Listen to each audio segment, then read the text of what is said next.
Welcome to this series of Holy Week monologues. Each day what we're going to do is look at a passage from the Bible and then listen to a short monologue loosely based around the reading that we've just heard. I've written these to try and make us think about the emotions that Jesus instilled in the religious community and especially in the temple-based leaders of that community. The idea behind these is to put aside the judgment and to recognise that none of us like change. That we would all like the things to remain comfortable and not be required to leave the safety of the church lifestyle that we've become accustomed to. As you listen to the monologue, I invite you to place yourself into the voice that you hear, to listen to your emotions and to see what you feel about each of the responses. Monday through to Thursday are kind of monologues from a young priest who's recently been called to work in the temple. And they all focus around the idea that the temple was a place that maintained order, stopping chaos from being unleashed into the world.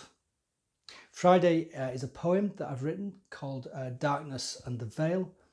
And Saturday is a eulogy for the funeral of Jesus.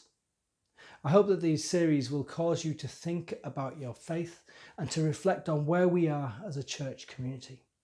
I'd love to hear your comments, so feel free to comment on anything that you hear or any thoughts that you have. After sunset, he and the 12 were sitting around the table. During the meal, he said, "I have something hard but important to say to you. One of you is going to hand me over to the conspirators." They were stunned and then began to ask one after the other, "It isn't me, is it, Master?" Jesus answered, "The one who hands me over is someone I eat with daily, one who passes me food at the table. In one sense, the Son of Man is entering into a way of treachery well marked by the Scriptures. No surprises here. In another sense, that man who turns him in turns traitor to the Son of Man. Better never to have been born than to do this." Then Judas, already turned traitor, said, "It isn't me, is it, Rabbi?" Jesus said, "Don't play games with me, Judas."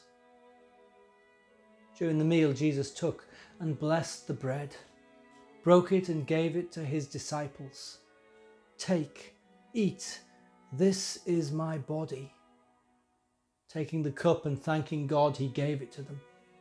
"Drink this, all of you.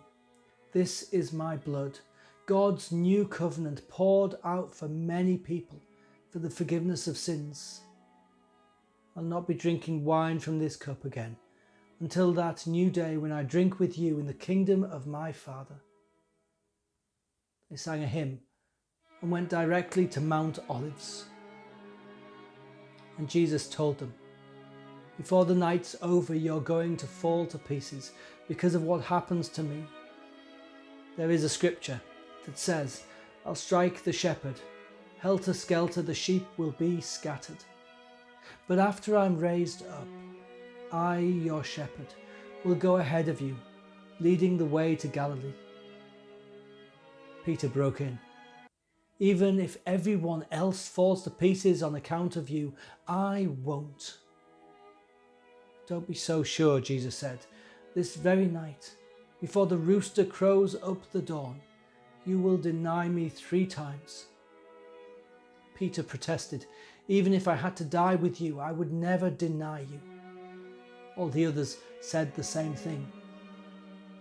And Jesus went with them to the garden called Gethsemane and told his disciples, "Stay here while I go over there and pray." Taking along Peter and the 2 sons of Zebedee, he plunged into an agonizing sorrow. Then he said, "This sorrow is crushing my life out. Stay here and keep vigil with me." Going a little ahead, he fell on his face, praying, "My Father, if there is any way, get me out of this, but please not what I want. You, what do you want?" When he came back to his disciples, he found them sound asleep. He said to Peter, "Can't you stick it out with me a single hour? Stay alert, be in prayer so that you don't wander into temptation without even knowing you're in danger. There is a part of you that is eager, ready for anything in God. But there's another part that is as lazy as an old dog sleeping by the fire. He then left them a second time. Again he prayed, "My Father, if there is no other way than this, drinking this cup to the dregs, I'm ready. Do it your way." When he came back, he again found them sound asleep. They simply couldn't keep their eyes open. This time he let them sleep on and went back a third time to pray, going over the same ground one last time. When he came back the next time, he said, "Are you going to sleep on and make a night of it? My time is up. The Son of Man is about to be handed over to the hands of sinners. Get up. Let's get going. My betrayer is here." The words were barely out of his mouth when Judas, the one from the 12, showed up, and with him a gang from the high priests and religious leaders, brandishing swords and clubs. The betrayer had worked out a sign with them. "The one I kiss, this is the one. Seize him." He went straight to Jesus, greeted him, "How are you, Rabbi?" and kissed him. Jesus said, "Friend, why this charade?" Then he came on him, grabbed him and roughed him up. One of those with Jesus pulled his sword and, taking a swing at the chief priest's servant, cut off his ear. Jesus said, "Put your swords back where they belong. All who use swords are destroyed by swords. Don't you realize that I am able right now to call to my Father, and 12 companies more, if I want them, of fighting angels would be here, battle ready?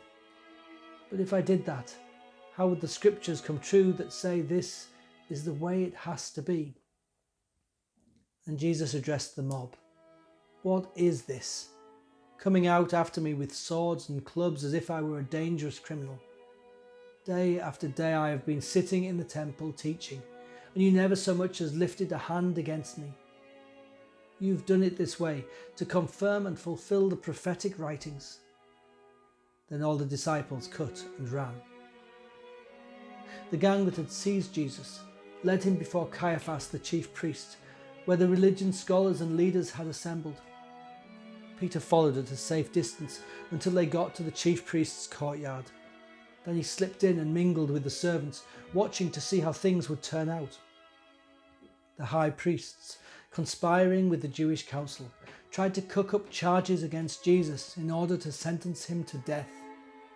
But even though many stepped up, making up one false allegation after another, nothing was believable. Finally, 2 men came forward with this. He said, "I can tear down this temple of God and after 3 days rebuild it." The chief priest stood up and said, "What do you have to say to the accusation?" Jesus kept silent. And the chief priest said, "I command you by the authority of the living God to say if you are the Messiah, the Son of God." Jesus was curt. "You said, you yourself said it, and that's not all. Soon you'll see it for yourself, the Son of Man seated at the right hand of the Mighty One, arriving on the clouds of heaven." At that the chief priest lost his temper, ripping his robes, yelling, "He blasphemed! Why do we need witnesses to accuse him? You all heard him blaspheme. Are you going to stand for such blasphemy?" They all said, "Death. That seals his death sentence." Then they were spitting in his face and banging him around. They jeered as they slapped him. "Prophesy, Messiah, who hit you that time?" I love the Passover festival so much. So much excitement and history, so much expectation and food. Oh, the food. The storytelling is wonderful. I remember as a child asking that question. Why do we do this? And then the retelling of the wonderful story of God's favour for his people. I still delight in this day in my own family, recounting the story of Moses to my own children, watching their eyes light up as we tell them of the Pharaoh, the plagues, the waters parting, the race across the sea. I can't believe they chose today of all days to interrupt my family celebrations, to call a council meeting, dragged me away from the wonder and excitement to hold court. I mean, couldn't it have waited till the morning? We had the time. There was no rush.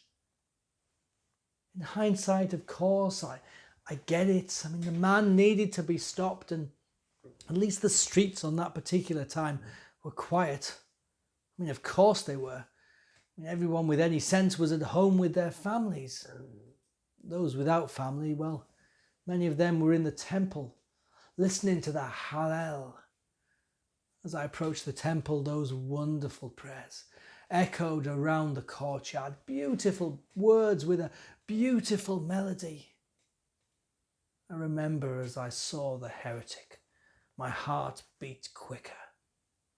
The court was packed, and the noise was reverberating around the room, bouncing off the walls, and a cacophony of accusations and allegations. All that this man had done and had said laid bare out in the open. I was so excited. I couldn't hide now. He would have to understand that we had systems and ways of doing things, rules and regulations, doctrines and teachings that are all there to keep order. Things must be done in a certain way. Things must be done right, or where will it all end? He looked so out of place.